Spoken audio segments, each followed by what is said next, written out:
Welcome back to part 2 of the basic guide of the 737. If you haven't already, I would highly recommend going watching part 1. Link will be down below. But yeah, let's carry on exactly where we left off.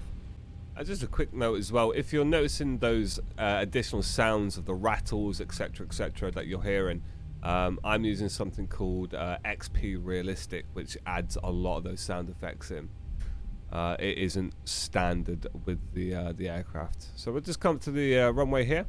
So I know there's no traffic coming in. I am the only plane in this entire planet right now on my version of X-Plane that is flying. So there's no traffic coming in. So at this point we're going to go lights on for there, and we're going to go to the strobe lights on as well. And as you can see, that's just kicked in the strobe lights and our landing lights, etc. So we're going to line up on 9 left here. And this is why I like the little GoPro view as well, which is makes the taxiing a little bit easier sometimes. And we're going to come to a stop just here. Perfect. Right, so what we're going to do is we're just going to do another quick check. So flaps are set, auto brake is set, the trim is set, we are ready to go. Lights are all good. This is all happy, and now we are going to set this real quick. I should have gone the other way because it would have been quicker. To our runway heading, so I'm just going to put that to 100. So if there is an issue, or if ATC turned right 120, it's nice and quick and easy instead of trying to find out where you are for this. So RNAV is LNAV and LNAV is on, VNAV and LNAV is on even. Auto throttle is on as well.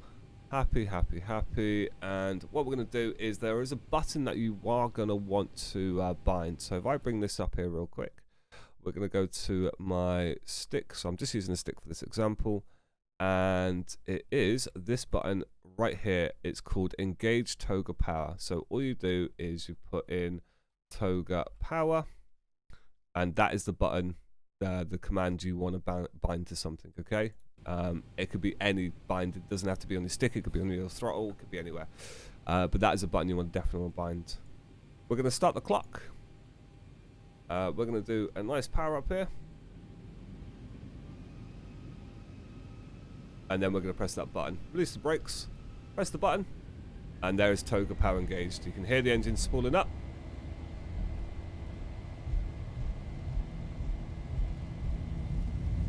Waiting for the airspeed. There's the airspeed. That's now alive. Waiting for 80 knots. 80 knots. Checked. Now wait for V1 and rotate.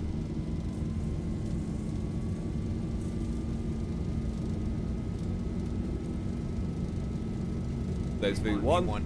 Rotate. And rotate. Pull back on the stick, nice and gentle.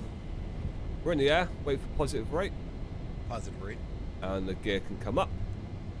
Default key is G.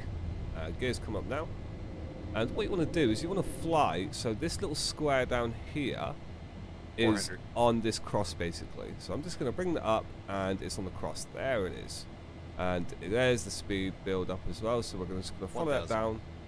There's 1000 called out. If you want to go autopilot at this stage, all you have to do is hit this command A, and now the aircraft is flying itself. That's it. So we've got some numbers here as well for our speed. So that says a 1, so that wants flaps 1. So there is 2, and there is 1. And then we can go flaps up in a second. That's the trim wheel you hear. And flaps up. Flaps are coming up. Once the gear is up, you want to lock it. So you just drag that down until you hear that click. You hear that? So there, that click right there. That could come off as well, the auto brake, and that's it.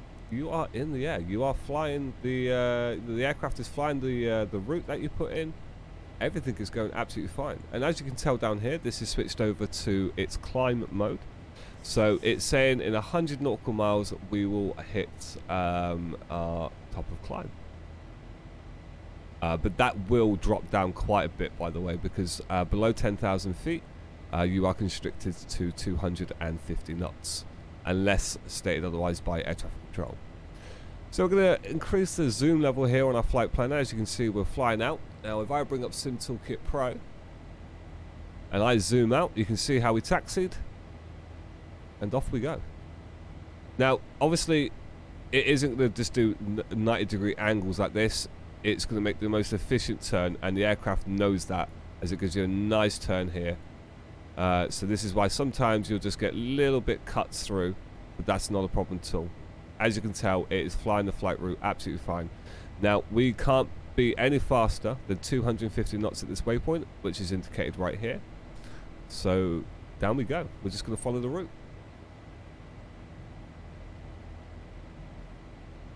So it's come up to 8,000 feet now. And then what we do is we do something at 10,000 feet as with regarding the lights. And our speed will increase, which you will see in a second as well. Right, 9,500 feet, 500 feet more to go. And watch this. Watch the speed when we hit 10,000. So we're doing a decent climb rate right now. And 10,000 feet, speed's going to increase in a second. And the feet per minute, so 3,300 feet per minute is dropping. There it goes. So that's coming down and our speed will increase. But we've passed 10,000 feet. So the lights come off. The only lights that will stay on is your position lights and the anti-collision lights. So that's coming down and then the speed will go up. What we can also do right now is we can change the landing altitude here, because we're not going to be going back to Atlanta. Now you can get this information on Sim Toolkit Pro. If you scroll all the way down through the flight plan, there's all the runway information for your destination. So the elevation is 96 feet. Nice and simple. So all we're going to do here is we're going to scroll through here to 100 feet. There we go. And as you can see, our speed has gone up since then. So the speed's going to go up. That's going to drop. It's gonna manage itself. It's fine. 13,000 feet. We're still in climb, and as you can see, that is dropping quite nicely as our speed goes up as well. The top of climb is also indicated on the map here. So if I try and zoom out a little bit more, there it is, right there. The T/C is our top of climb, and that will come down as our speed goes up higher and higher. Now, the only thing we need to do now, being in America and the transition altitude is 18,000 feet, is once we pass 18,000 feet, we're simply just going to press this STD button right here, and that will switch to standard for the altimeter. But that's it. It will fly itself. That's literally it. It will get up to your cruise altitude, and it will fly the route. And the only thing we really need to do now is monitor the aircraft to make sure nothing goes wrong. No autopilot turns off, for example, and make sure there's no issues. If you have failures off, there's not going to be an issue, realistically, unless you accidentally knock something where the autopilot may come off in that instance. So the aircraft is quite literally just going to fly itself. Okay, so we can see we're just below 80 nautical miles away from our top of descent. And again, if we go into the computer here, we can see top of descent is actually 68. It just said 69. Nice. So what we're going to do here is we're going to go to the init.ref page, and this will give us some information for our airport. Now the ILS frequency, the course, and what we're going to say is we're going to go flaps 40 at 139 V speed here, VREF even. So what we're going to do is we're going to click this button here, just highlight this, which is down here, and we're going to put that in there. So that populates that bit there. Now, the ILS frequency, which basically will capture what's called the localizer, and then will capture the glide slope. So this is used for automated landings as well, if the aircraft and airport supports Cat 3. But the ILS, for this reference, we'll just do it this way, so it's nice and simple for you to kind of get used to landing the aircraft and how an approach would look like. So 110.7. So we put that down here. Into this bit right here below the comms panel. Now we need to do this on both sides. So just to confirm, 110.7. So 110.7, 110.7. Now we don't do anything else with this just yet. Not until we're basically about to get onto the localizer, which is the finals. The course was 005, so we put that up in here in the course and in here in the course. So 005. Nice and simple. Now, there's a few other things that you can do here as well. Now, this is where something like Navigraph would really benefit. So if I bring down Sim Toolkit Pro, if we zoom in to the airport here, we've got the information from Sim Toolkit Pro. So at this waypoint right here, we can't be any faster than 250 knots, and we have to be between 12,000 feet and 10,000 feet, sorry. And then we can't be below 8,000 feet, and we have to be at 5,000 feet here. But we need the altitude to capture the localizer, and this is where Navigraph does come in handy. Now again, Navigraph is a paid subscription, by the way. So what we are going to do is we're going to click on ILS 36 right. We're going to hit Show Chart Overlay. Something went wrong. Okay, so if you ever get that issue, just hit the refresh page up here. There we go. So we're going to try that again. Overlay, there it is. And we're going to hit Pin. So we have this here. Now this is the approach chart here. It looks super complicated. It's really not that bad once you get to know what you're looking at. So the same information we just had from the computer, ILS 110.7, and the course is 005.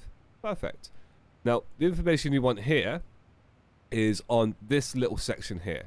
Now we want to be at 1,600 feet to capture the glide slope at Jacor. Again, I'm very bad at pronouncing these. I'm sure that's what it's called, Jacor. So 1,600 feet. So we're going to be doing a Cat 1.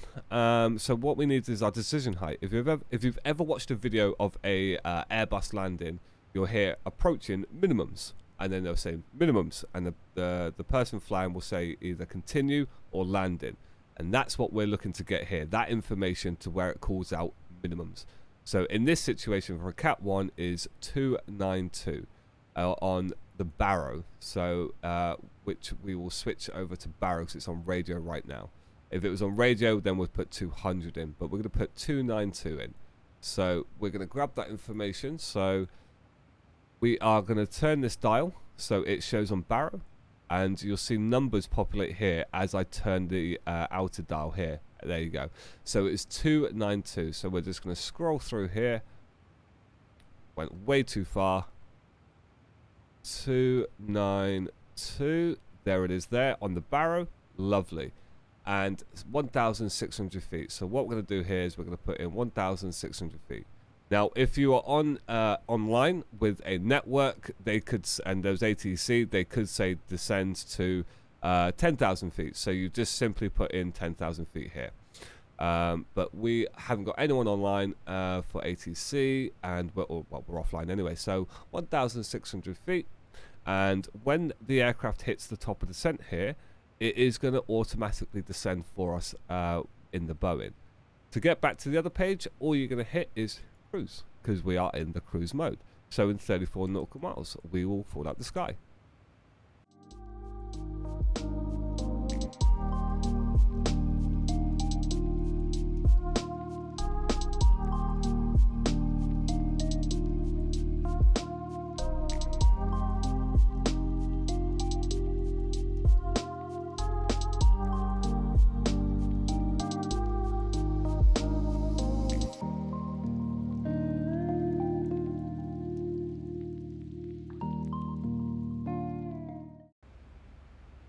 Right, it would help if I hit record, but we've literally just passed the top of descent marker, and as you can see, I've done absolutely nothing here, and she is descending all on her own.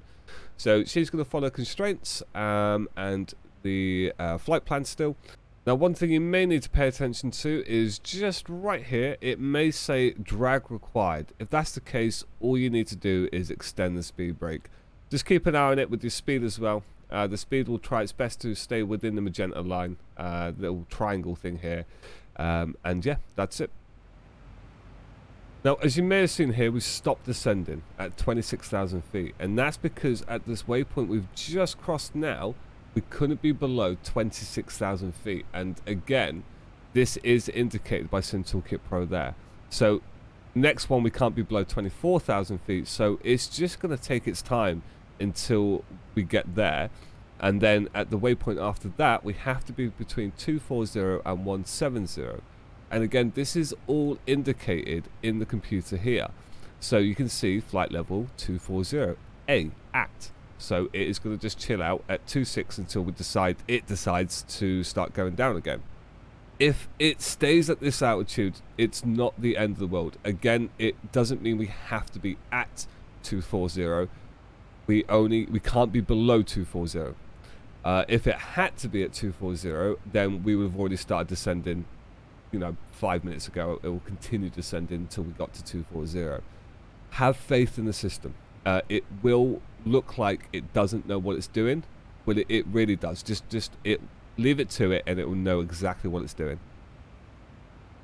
One cool little trick I can show you.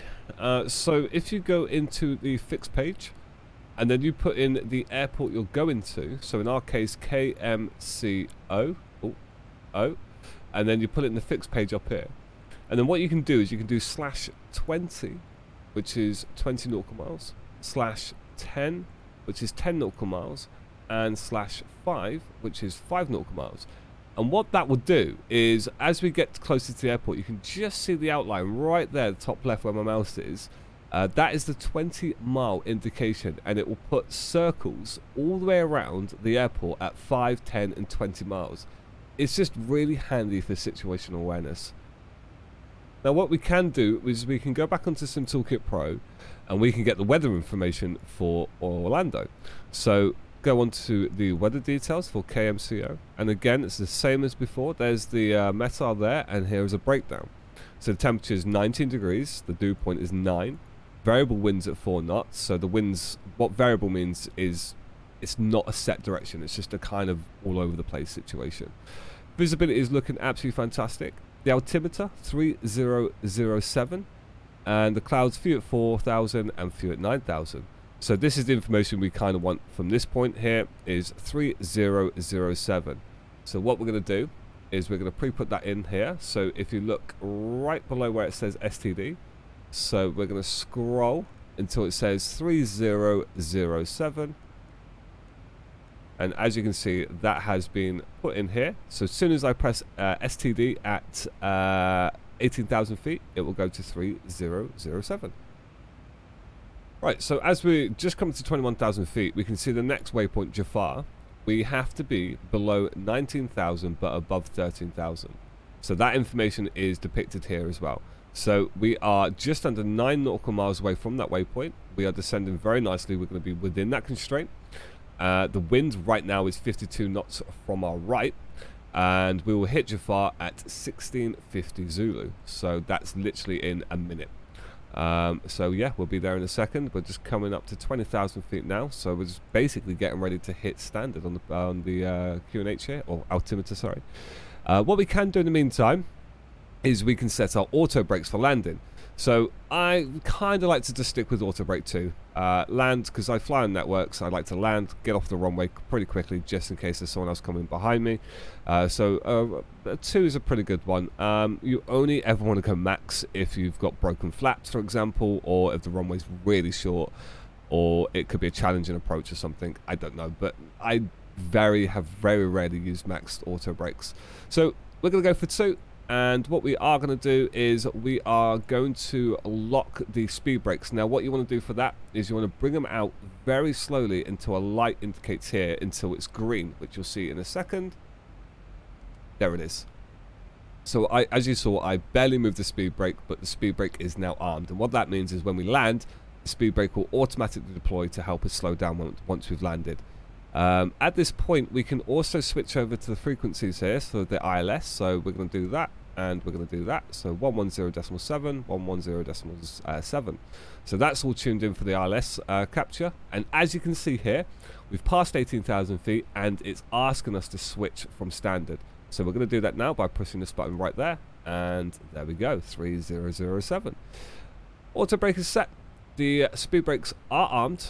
At 10,000 feet, we have to be at 250 knots or lower.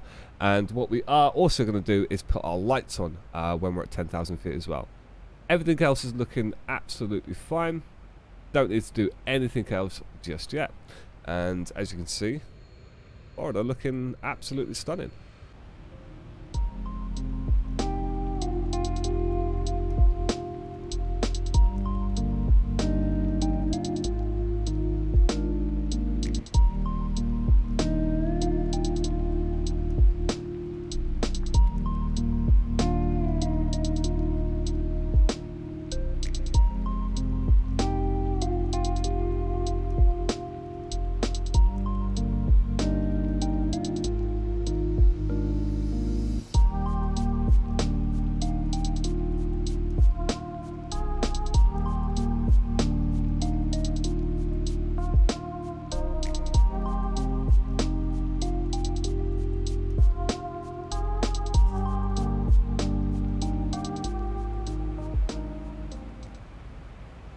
Okay, so we're just coming down to 10,000 feet now. We're at 255 knots, not a problem at all. And as you can see here, the fixed page that we did before, so there's 20 miles, there's 10 miles, and there's 5 miles. But don't forget, what we are going to do is we are going to fly out, swing around, and come back in ourselves, so that's not a problem at all. Now, if you notice this weird bit right here, this is 5 miles out, so what we're going to try and do at Silky is we're going to arm the localizer at that point, and hopefully it'll capture it a little bit earlier. If not, it's not the end of the world. I can show you what to do in that situation. So 10,000 feet has passed, so lights can come on. So our lights are on now, and speed is coming down. It's not asked for drags, it's not required, that's not a problem. So we're going to fly parallel to the airport, which is just actually down there, I think, somewhere. I think it might be behind that cloud. Can't quite. Oh, there it is, right there. So that's where we're landing. There's Orlando. See all the aircraft parked up at the terminals and everything. It's a fantastic bit of kit. So at this point, it's just monitoring the aircraft, making sure it's doing things it should be doing, descending correctly, following the information here. Now, this does look like a lot of information. It looks overwhelming, but it's really not that bad. It really isn't. We are doing absolutely fine right now, passing 9,000 feet. Speed is coming down gradually. Now, this is another thing you need to keep an eye on. So when this indicator and the speed starts catching up with, for example, the up here, at that point, you could go flaps 1 or flaps 2. That's what I tend to do. So as the speed gets closer and closer to the up here, I start dropping flaps 1 or 2. Again, it depends how much of a run-up you've got for finals. As you can see here, we don't really have a lot of room as we get onto finals. We're talking 5-6 miles. So I want to be pre-prepared for that bit. Oh, got a little bit bumpy there, as you can see. I want to get pre-prepared for that bit, so we will be dropping flaps a little bit early.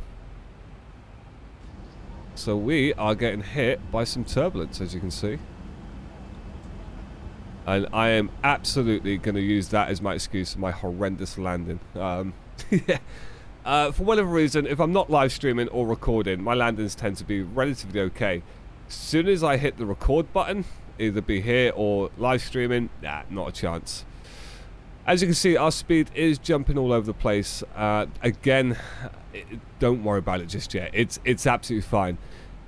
You don't have to wait until the speed is at the up indication to drop flaps. Now, if you come down here below the gear lever, you can see flaps 1 is the speed limit is 250 knots, 2 is 250, 5 is 250, 10 is 210.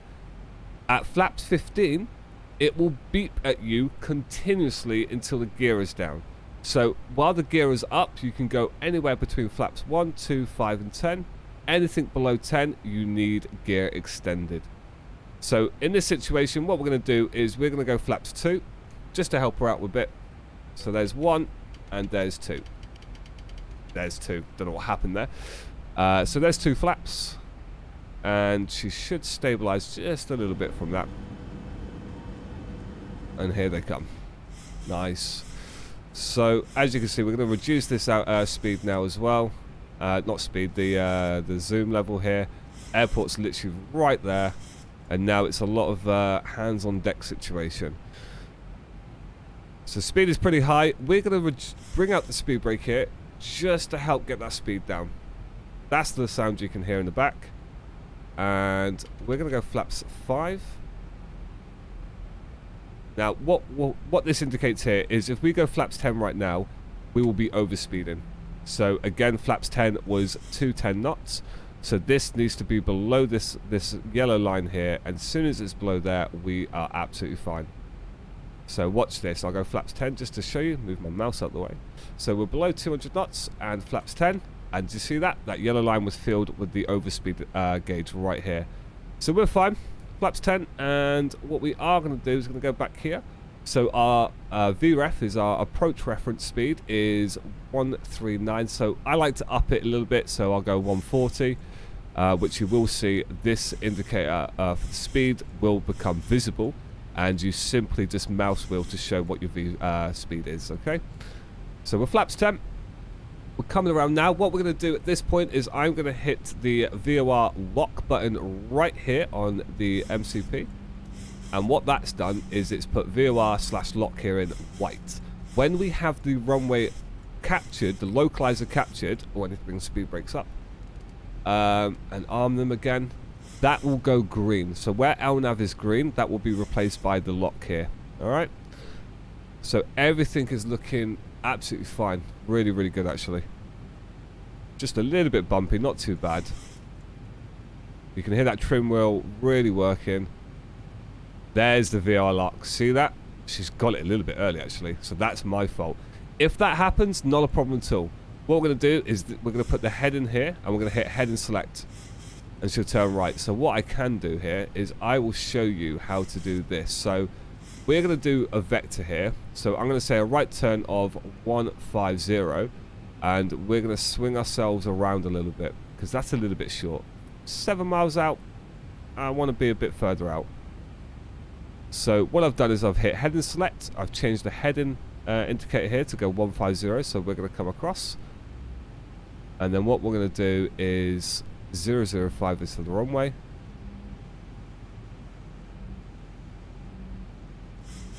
Just a little bit there.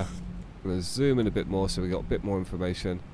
And now we're going to swing around. Just a nice big arc. We are going to go over to 050 and hit the VOR lock again. And as you can see, that's gone white. As we turn, it will go green as she captures it. And you can just adjust the heading course here to see fit. Now we are pretty close. We could go gear now just to help reduce speed, but we should be fine. There's the airport right there. See it right up there. There's VOR lock. VOR lock's been captured. We're going to go gear down. And we're going to go to flaps 15. Start reducing our speed. 1,000 to go. 1,000 feet to go. There's the call that's happening now. And what we're going to do is we're going to hit the approach button here. And that is a GS, which is glide slope. That is white. That should go green in a minute when we capture that. And we're just going to go full flaps here. So we are absolutely fine. Full flaps. And you'll see the speed indicator capture change in a second. We have got the absolute worst approach vectors here possible. I knew it would be a bit narrow, but it's fine. She's going to do what she needs to do. Gear is down 3 green. This is like the worst way to show you guys, but the best way to show you guys in a oh crap situation of how reliable and how good this aircraft is even. So we're still going to keep turning left. The glide slope indicator will good on this side, and this one's coming down, so height's fine. That's coming to the right. We'll turn right in a second. She may do a 360 just to try and capture it better. There goes the right. There goes the right now.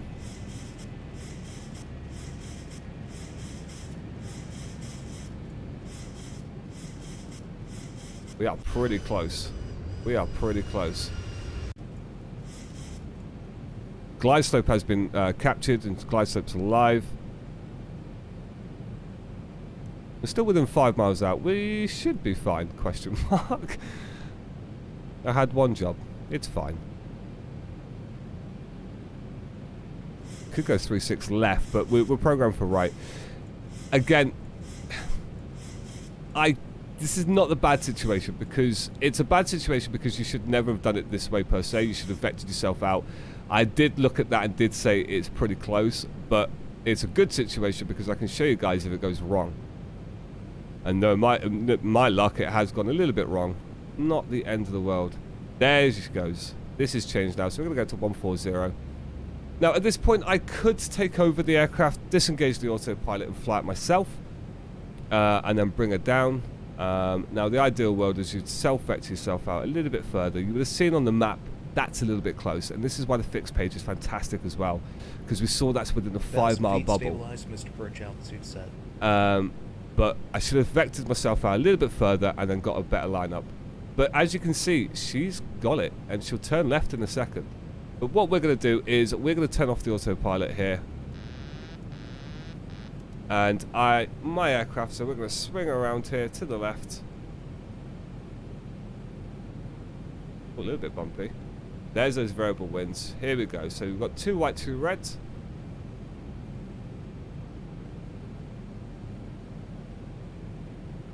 Using a bit of rudder here as well. Bit of a crosswind. Down we come. Not looking bad at all. And at about 20 feet cool out, what you want to do is you want to idle the throttles. Auto throttles are still engaged. Tiny bit of crosswind. Approaching minimum. There's that approaching minimums that we spoke about before. Just using a rudder. Minimums continue. We're fine. 100.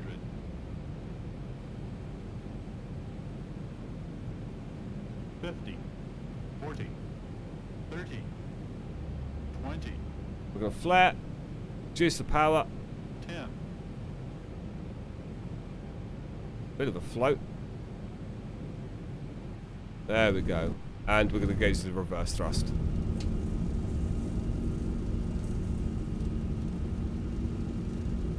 That doesn't want to seem to engage. There we go. That's my fault.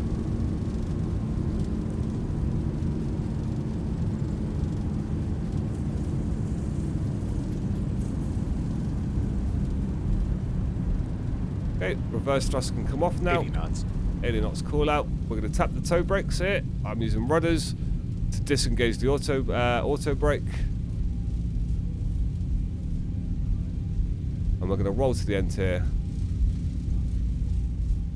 So that's the worst case scenario and best case to show in a video. I couldn't have asked for that a bit better, to be fair.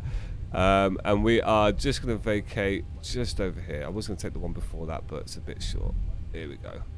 Still a bit too much speed. So as we vacate the runway, all we're going to do is we're going to turn off the landing lights. And we are going to turn off the strobes as well. And now it's just a matter of taxiing to the runway. Flaps can come up. The speed brake can be retracted as well. And we've made it. Landing rate wasn't too bad, actually. And it is just a case of parking up to the terminal now. It's as simple as that. You could either connect the ground power when you get to the terminal and put the ground power back on, then shut down the engines. Or you could get the APU back up and running now as you taxi in, and when you get there, you just switch over to the APU generators, then shut down the engines. That's the flight done. Again, it got a little bit hairy towards the end, but I mean, I'm kind of glad that happened because it gives you guys an example of what to do or what can happen sometimes, and it does fall down to situational awareness if you're flying offline without any air traffic control. But as you saw, the aircraft, it didn't care. It knew exactly what I wanted to do, and it did it. Not an issue at all. If you have any questions or anything, please drop a comment below. I'll do my best to answer it. I'll put a link to my Discord as well down there, so if you do wish to come on there, we've got a great community with a support section as well, along with a link to my live stream on Twitch, where I pretty much only fly X-Plane. And occasionally Microsoft Flight Simulator and occasionally DCS as well. So if you've got any, or if you want to see anything, then flying wise, then be sure to tune in and check it out. Again, I'll be doing a video for the Airbus side of things. We'll take up the Airbus A319 or 20, I'm not sure yet. I'm hoping to get that video out within the next week or two, along with working with an updated Sim Toolkit Pro guide, a full in-depth guide as well. But again, I hope you enjoyed, and yeah, catch you guys in the next one. Take care of yourselves. Ta-ta.